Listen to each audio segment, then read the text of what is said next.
It's nicknamed Nigeria's home of solid minerals.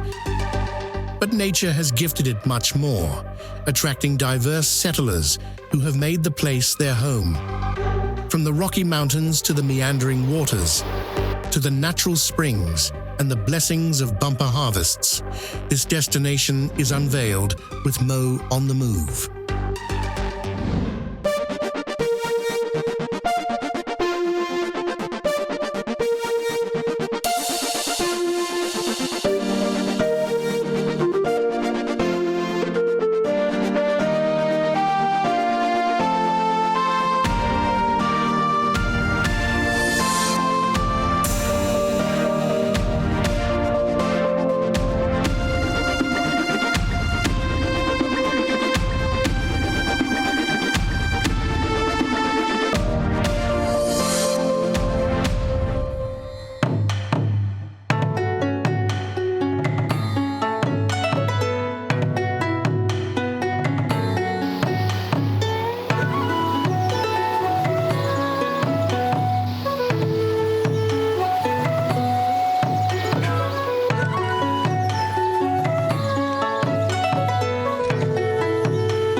What a sight to behold! Over there, hippopotamus, a family that's a male and female, sitting down there resting. This would be a great moment for a tourist who will come over here and then keep an eye on these animals.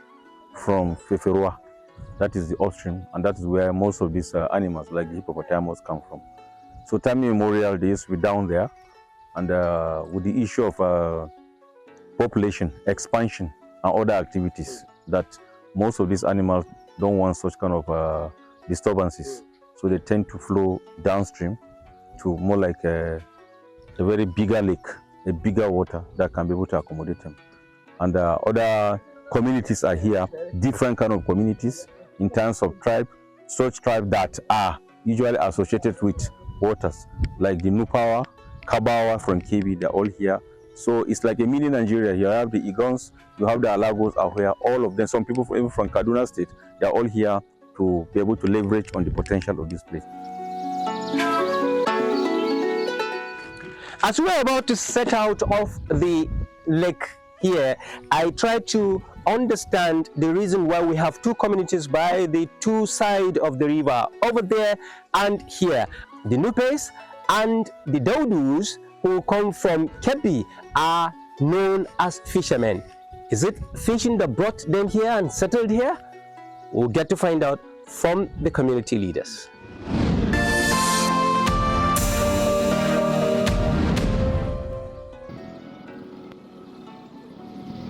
We then found our way to the traditional head of Tudun Nufawa's palace. He began talking to us about how his forefathers came to settle in Nasarawa State.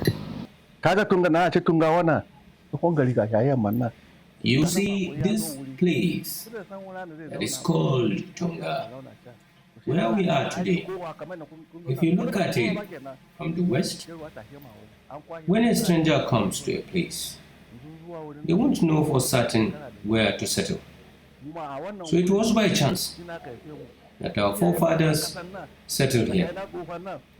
And after a while, more people kept coming. After a year, we became many. Thereafter, we moved further. And now we have been here for more than 200 years since the day our forefathers settled. I was born in this place, and even my parents were born here. Our forefathers didn't come with women, so most of them married the locals here.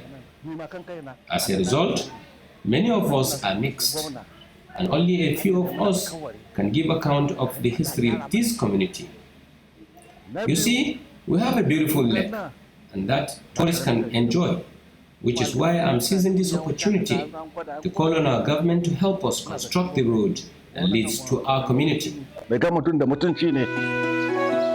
Just like the people of Lafia, bearing the traditional face marks but little of the dialect, or not at all. The community leader has few words remaining, but the fears that the next generation are long gone from home. Kace ke wani zan ce maka beshi ko bai lahaji zan ce ke wani beshi ko bai lahaji yake yabo ko nda bagi. With an awesome moment in the lake and a conversation with history, I left to the Nupawa.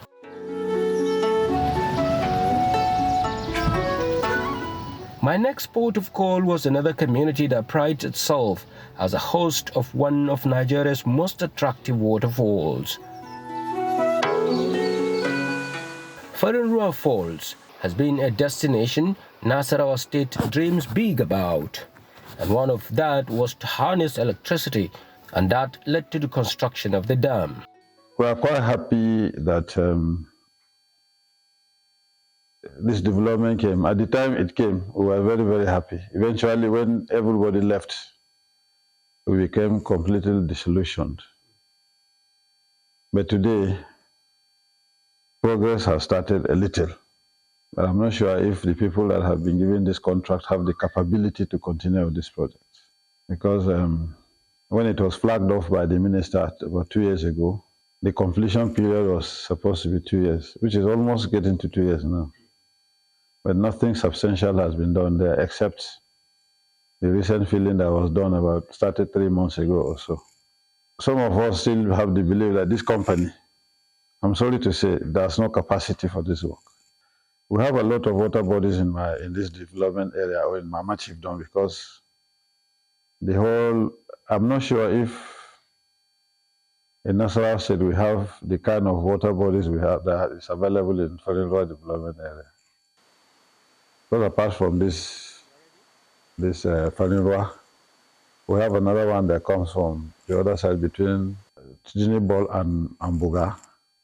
We have one between Kam and Kumburu. We have one between Jimia and immediately after Jimia. Then we have another big one before you get to Ambaka. All these are not perennial. They are all 24. I mean, all year round, except during the dry season, the volume reduces, but they run throughout the year. So I know that the water we have here can supply Nasarawa State with whatever what they did. If they can amass it very well to supply the whole of Nasarawa State. We are having this kind of problem here because of the neglect. We know that this governor is very passionate about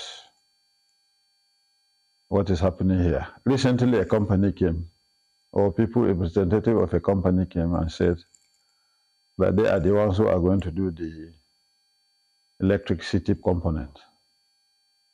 And according to them, that if the federal government agrees or gives them the contract, they are hoping to mobilize to sites by September, that's next month. But they are going to work in collaboration with this company so that because if they don't work well with this company, if this company is not able to generate the kind of water the volume of water that will supply the machines that will generate electricity, it will be something. So when they come, they are going to collaborate with them. So we're also waiting for them to come. Because we are expecting that this is going to bring development here very well. The Farinruwa waterfalls, which is the one that cascades to this side. Maybe if you are not aware, it's for the Farinruwa waterfall that gets to this side. It was handed over to the National Park Service. And already the houses that was built by Abdullah Adamu, the first governor of civilian governor, they've started renovating the structures. So that maybe very soon, if they mobilize it, the economy of our people are that of Nasarawa. Like I said, I've been calling the road should just be taken to the foot of the falls. Once it is there, a lot of tourists will come. It will generate a lot of money.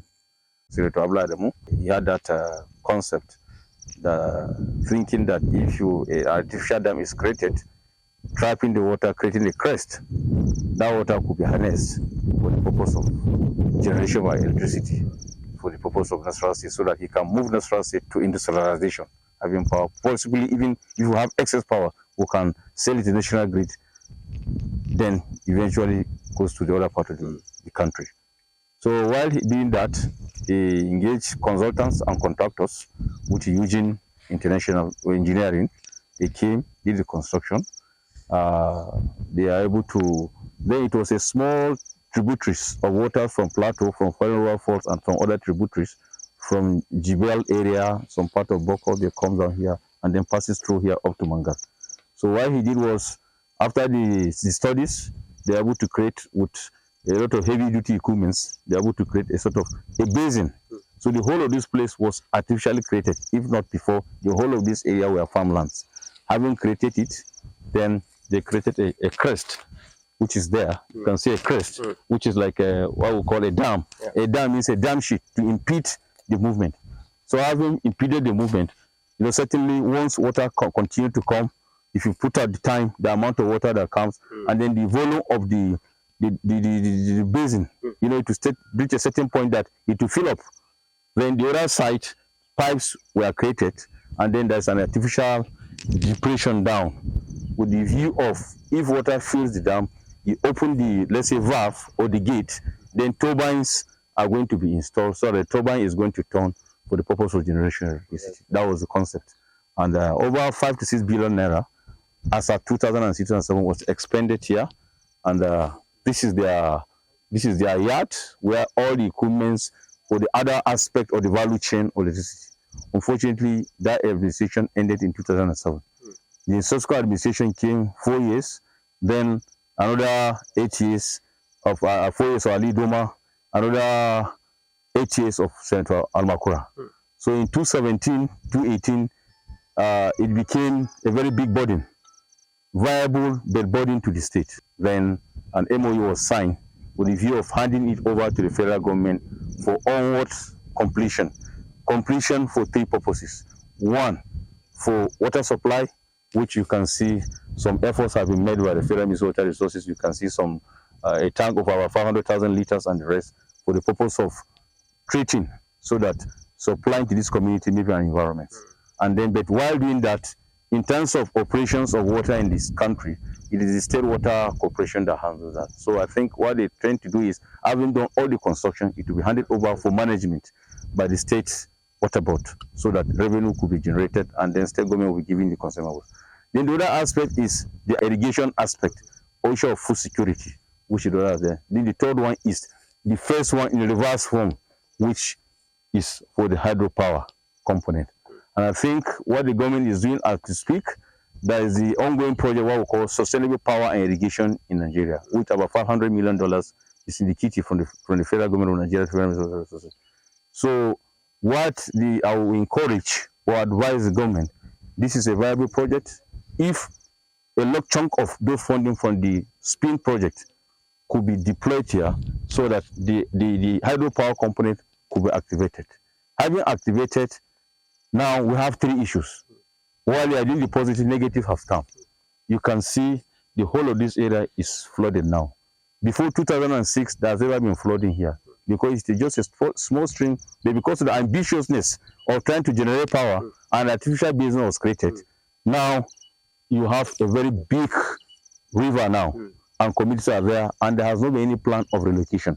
You recall that of Kanji Dam in 1968, when it was conceived with River Niger, what comes from Futajalon, communities that were downstream, like Wara, like Busa, they had to cover Okoni Busa, they were asked to go upstream of that. So people like Mangar here, you can see, even as we speak, we are carrying out this interview, they are already overflooded. They have lost their crops, they must have lost even some animals. The amount of the ecosystem, so certain animals that do not belong to us, they are now around, certainly they must have died. Some, this is their habitat. So it means while they are going to do that, it should form part of the environmental impact assessment, in order to see view of trying to see how they can relocate these people. If it is your compensation, they are to put them to a more safer area. The trapped waters have been calm, but not this year. Massive downpour has led to flooding with communities under threat. With the only road to one of the villages along the dam consumed by flood waters, we had to go by bike.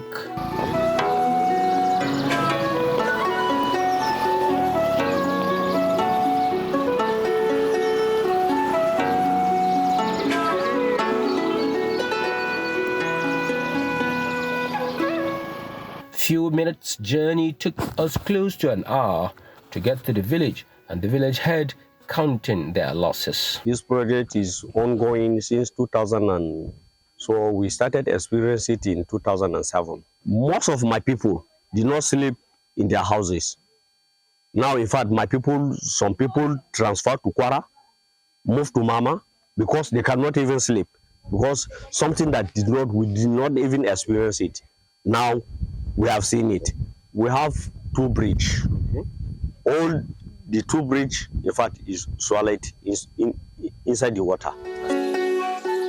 Their farms gone and their ancestral home on the verge of being washed away, so they are cup in hands for their destiny to be determined. Either they are relocated or compensated. The issue of Manga relocation, I have been asking. I asked the consultants, those who are supervising this company, I asked them what they will do with people of Manga. Because up to this moment, they have not told them. They keep on saying it verbally that they are going to leave, but nobody has made any conscious effort to say if they are going to leave, how are they going to live? Are they going to be relocated to a higher ground and build houses for them? Or they are going to give them money to look for higher places to. They wouldn't want them to be giving money, because if you give them money, Mangal may cease to exist forever. Because a lot of them will leave and go to other places and forget about that place. So we prefer a situation where they will find a suitable higher ground for them and relocate them there, build houses for them and relocate them there.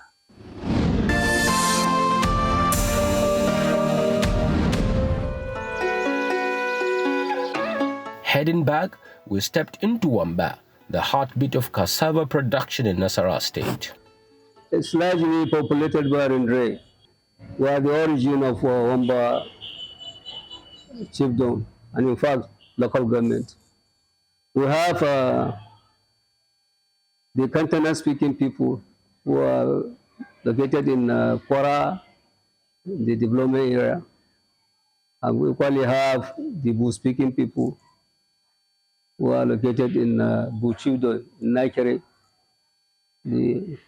Not long ago, about 3 or 4 years, they have their own chiefdom. Otherwise, both Kwara and Buchido have used to be under the Wamba chiefdom. They were all districts then, before they were elevated to the position of chiefdom.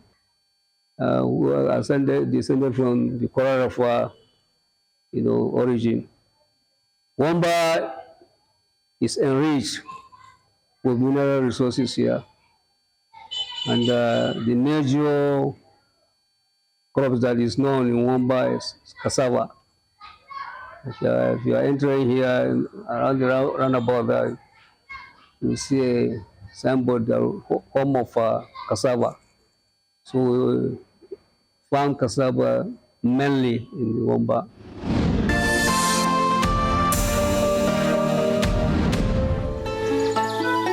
Setting out of the city with a rich history from the ancient Kwara, we headed towards Kefi and the coast towards some communities in Kokona local government area. We took the Akwanga Lafia Makodi Highway, severing the smooth ride and watching the majestic Egon Hills imposing its magnitude over the highway that tore its way through.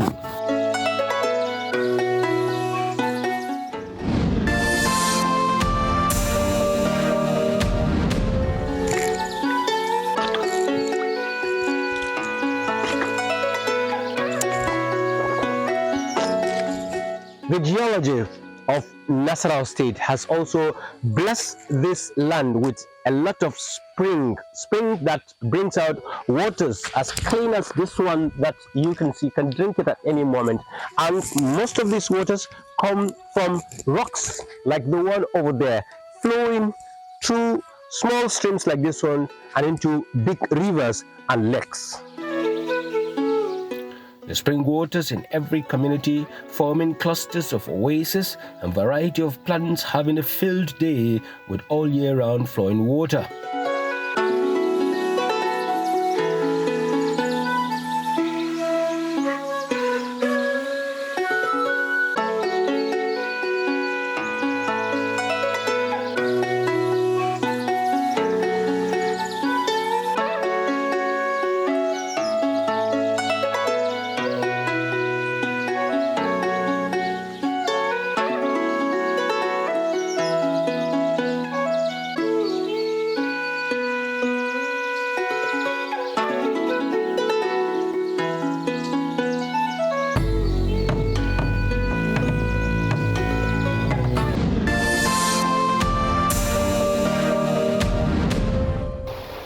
From smaller waters forming confluences along their path going across the state to form bigger body of waters like this one that we have come to see in Odu local government area of Nasarawa state.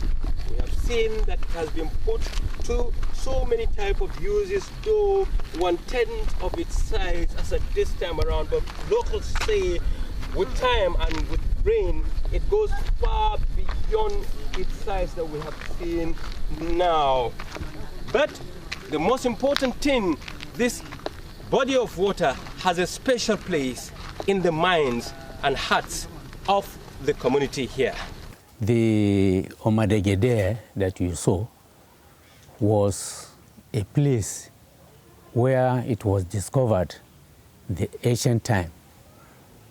There was water, and that water there is a miracle that used to serve the people of the community. The water, as you rightly saw, it is a very surprising pond, so to say. There's a big rock underneath, and that place was discovered by the people of our people, and because of its miracles, what they used to find in that area, the place became an area for attraction for all the community or the community. Used to gather there, and the place becomes a worshiping place, in the sense that there used to be a festival, and that festival used to bring all the Afro people all over. They used to gather there for a celebration. That year, a year that they want to celebrate that Omadege, people will get a lot of, in terms of harvest, they'll have a bumper harvest. In terms of sickness, people will get a lot of healing from the water.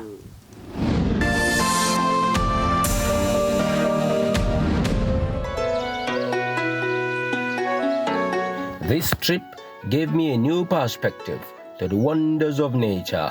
The spring waters keeps attracting different ethnic groups and keeping their generations in the land of solid minerals.